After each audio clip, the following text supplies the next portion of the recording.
آقا نبی اکرم صلی اللہ علیہ وسلم کی ذات گرامی نے ولیوں کی شان اور عظمت کو بیان فرمایا ہے۔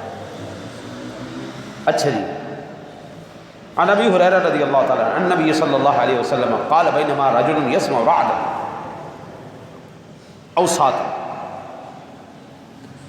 صوتا فی السحاب ان اسقِ حدیقہ فلان قال فغدوت الى تلك الحدیقہ فاذا رجل قائم فيها فقلت ما اسمك قال فلان ابن فلان ابن فلان قلت فما تصنع بصديقتك هذه اذا صرمتها قال ولم تسأل عن ذلك قلت لأني سمعت صوتا من الصحاب أن أسقي حديقة فلان قال أما إذا قلت فإني أجعلها أثلاثا فأجعل لنفسي وأهلي ثلثا وجعل المساكين وابن السبيل ثلثا وأنفق عليها ثلثا رضوان الله عليهم أجمعين۔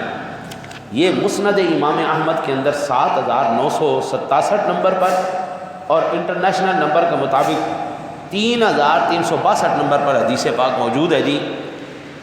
سیدنا ابو ہریرہ بیان کرنے والے ہیں، میرے آقا نبی اکرم صلی اللہ علیہ وسلم نے بیان ارشاد فرمایا، ایک آدمی نے بادل سے یہ کڑک اور آواز سنی،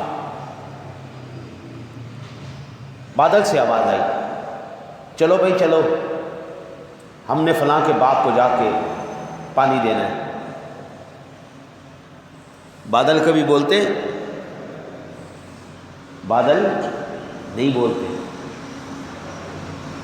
یہ بیان کون کر رہا ہے؟ صحابی رسول، روایت صحابی رسول کر رہے ہیں اور بیان کرنے والی سونے نبی کی ذات ہے۔ ایک بندے نے بادلوں کے اندر سے آواز سنی، بجلی کی کڑک آئی، بادل کہنے لگے چلو بھئی ہم نے فلاں بندے کی باغ کو جا کے سیراب کرنا ہے، پانی دینا ہے۔ وہ بادل چل پڑے۔ آدمی حیران ہو گیا کہ بادل باتیں کر کے چلنا شروع کر دیے۔ اس نے کہا چلو میں بھی پیچھے چلتا ہوں۔ وہ ایک خاص باغ کے اوپر گئے، وہاں پہ برسے اور اس باغ کو سیراب کر دیا۔ بندہ حیران ہو گیا کہ یا اللہ تیری قدرت، تیری شان، یہ کیا ماجرا ہے؟ میں نے اس باغ والے کو، بندہ کہتا ہے میں نے باغ والے کو پکڑا، میں نے کہا بھائی جان ذرا ایک بات تو بتائیے، آپ کیا عمل کرتے ہیں؟ کون سا وظیفہ کرتے ہیں؟ کون سا جادو ٹونا کرتے ہیں؟ کیا آپ عمل کرتے ہیں؟ کون سی طاقت ہے آپ کے پاس کہ بادل جناب کے باغ کو سیراب کرنے کے لیے خصوصی طور پر وہاں سے چل کے آ رہے ہیں؟ اس نے نام شام پوچھنے کے بعد اس نے کہا جناب بات یہ ہے، میرے اندر کوئی ایسا کمال نہیں ہے، کوئی خاص کرامت نہیں ہے، ایک عمل ایسا کرتا ہوں جس عمل کی وجہ سے اللہ تعالیٰ نے مجھے یہ برکت دی ہے۔ اس نے کہا کہ جناب ہاں ضرور مجھے بتائیے۔ اب یہ عمل بیان کرنے والے کون ہیں؟ امام الانبیاء۔ میں نے اس لیے کتاب کا نام بھی بتا دیا اور حدیث کا نمبر بھی بتا دیا آپ کو کہ تفصیل سے پڑھنا چاہیں تو آپ پڑھیے، اور عبارت میں نے پڑھ کے سنا دی آپ کو۔ اس نے کہا حضرت صاحب میرا ایک عمل ہے، یعنی سادہ لفظوں میں آپ سے یوں کہوں کہ اگر کوئی بندہ یہ چاہتا ہے کہ اس کو غیب سے روزی ملے، اگر کوئی بندہ چاہتا ہے اس کی جیب کبھی خالی نہ ہو، اگر کوئی بندہ چاہتا ہے اس کا کاروبار چلتا رہے، اس کی نوکری بحال رہے، اسباب نظر آئیں نہ آئیں اللہ تعالیٰ اس کے لیے اسباب پیدا کرتا رہے، وہ مالک سبب کا محتاج نہیں ہے۔ ضروری نہیں ہے کہ تو نوکری کرے گا تو تجھے رزق دے گا، تو نوکری نہیں کرے گا تو تجھے رزق نہیں دے گا۔ پڑھے لکھے بھوکے مر رہے ہیں اور جاہل قسم کے لوگوں کے پاس پیسوں کے مار لگے پڑے، اور بھائی جن کے پاس فن ہے وہ بیچارے بیکار بیٹھے۔ میں جاؤں نا جی ریڈیو پاکستان، ریکارڈنگ کے لیے، تو اکثر میں نے فنکاروں کو وہاں پر برے حال میں دیکھا ہے، اور وہاں پر اکثر عرضی دے رہے ہوتے ہیں جناب ہمیں فنکار فنڈ میں سے آپ کچھ پیسے گرانٹ کریں، ہمارے حالات ٹھیک نہیں ہیں۔ مجھے 10 سال سے زیادہ ہو گئے ریڈیو پر جاتے ہوئے، میں نے آج تک ایک پیسہ نہیں لیا، جو پیسے ملتے ہیں وہ فنکار فنڈ میں جمع کرا دیں۔ چلو یہ بھوکے بیچارے تو کھاتے رہے۔ اللہ تعالیٰ فنکاروں کو بھوکا مار دیتا ہے، جاہلوں کو پیسہ دے کے ان کو کمال عطا فرما دیتا ہے۔ ہم بھاگتے ہیں پیروں کے پاس، پیر صاحب کوئی وظیفہ بتا دو، بابا جی کوئی وظیفہ بتا دو۔ میں آپ کو وظیفہ وہ بتاتا ہوں جو رسول اللہ صلی اللہ علیہ وسلم نے وظیفہ آپ کو بتایا، بھوکا نہیں مرو گے، کبھی پیسے کی کمی نہیں ہوگی، کبھی اشیاء کی کمی نہیں ہوگی، کیونکہ یہ وظیفہ آپ کو کس نے بتایا؟ رسول کائنات صلی اللہ علیہ وسلم نے۔ جب اس نے پوچھا جناب یہ جو بادل آپ کے خاص باغ کو سیراب کرنے کے لیے آ رہے ہیں یہ کیسے آئے، تو اس نے وظیفہ جو بتایا، عمل جو بتایا، اس نے کہا کہ قال اما اذا قلت فإني اجعلها ثلاثا فاجعل لنفسي واهلي ثلثا واجعل للمساكين وابن السبيل ثلثا وانفق عليها ثلثا رضوان اللہ علیہم اجمعین۔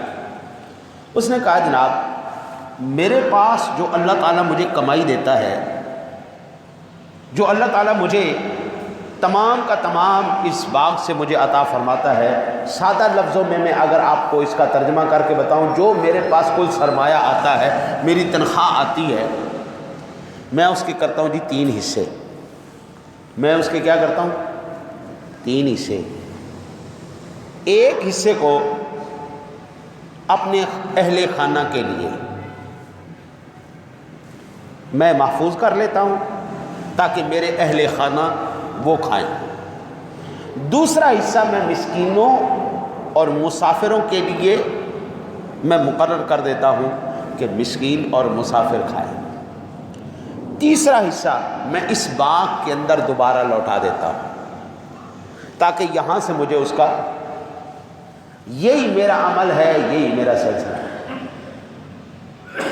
اب ایمان سے بتاؤ یہ کتنا بڑا وظیفہ ہے، یا کتنی بڑی وہ کون سی ایسی گدڑ سنگھی ہے؟ کوئی ایسا مسئلہ ہی نہیں۔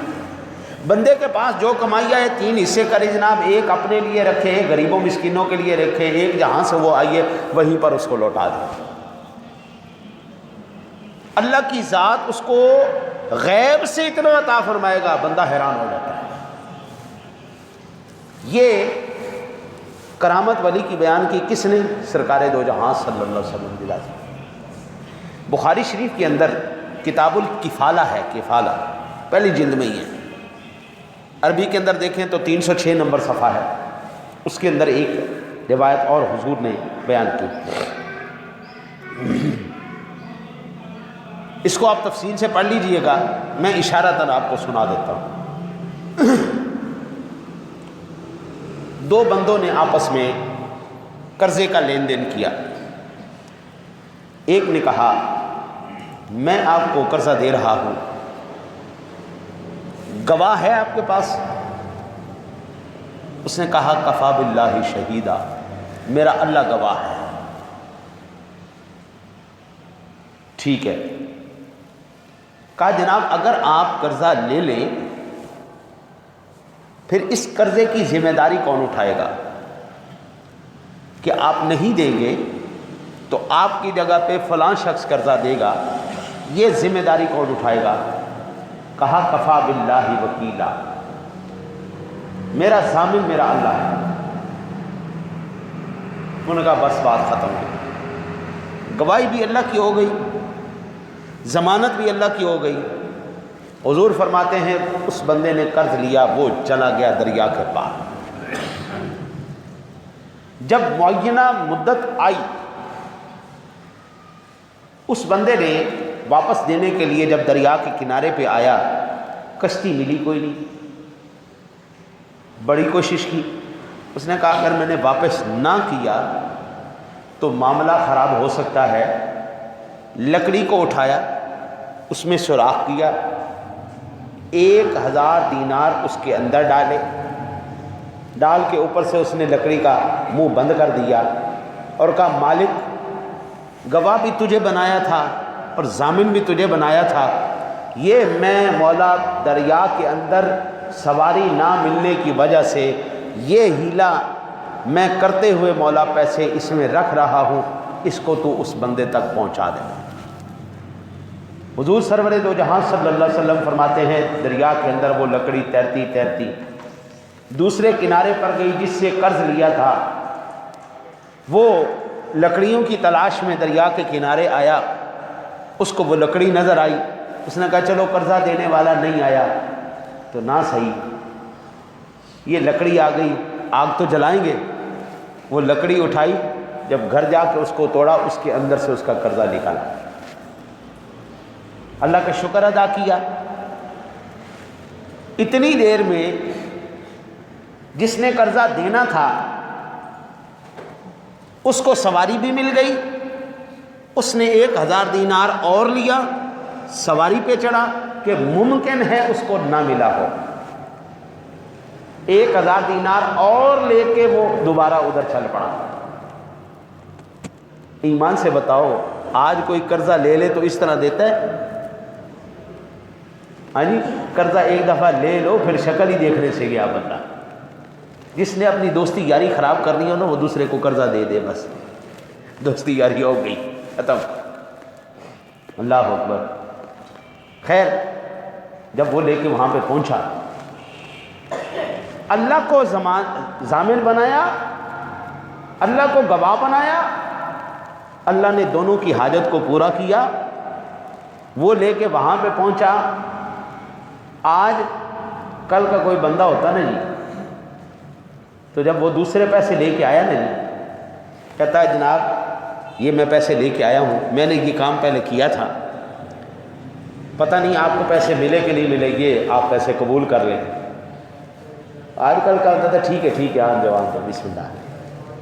اس نے کہا نہیں جناب، اللہ کی ذات نے مجھے آپ کے بھیجے ہوئے پیسے پہلے ہی پہنچا دیے۔ یہ کرامت بیان کون کر رہا ہے؟ میرے نبی سونے نبی بیان کر رہے ہیں، اور لکھی کہاں پہ ہوئی ہے؟ بخاری شریف کے اندر، کتاب الکفالہ کے اندر، پہلی جلد، صفحہ نمبر 306۔ اللہ تعالیٰ کی ذات بعض مرتبہ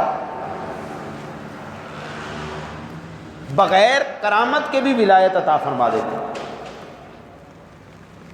یہ ضروری نہیں ہے کہ ولی ہوگا تو اس کے لیے اڑنا لازمی ہے، ولی ہوگا تو پانی پہ چلنا اس کے لیے لازمی ہے۔ کرامت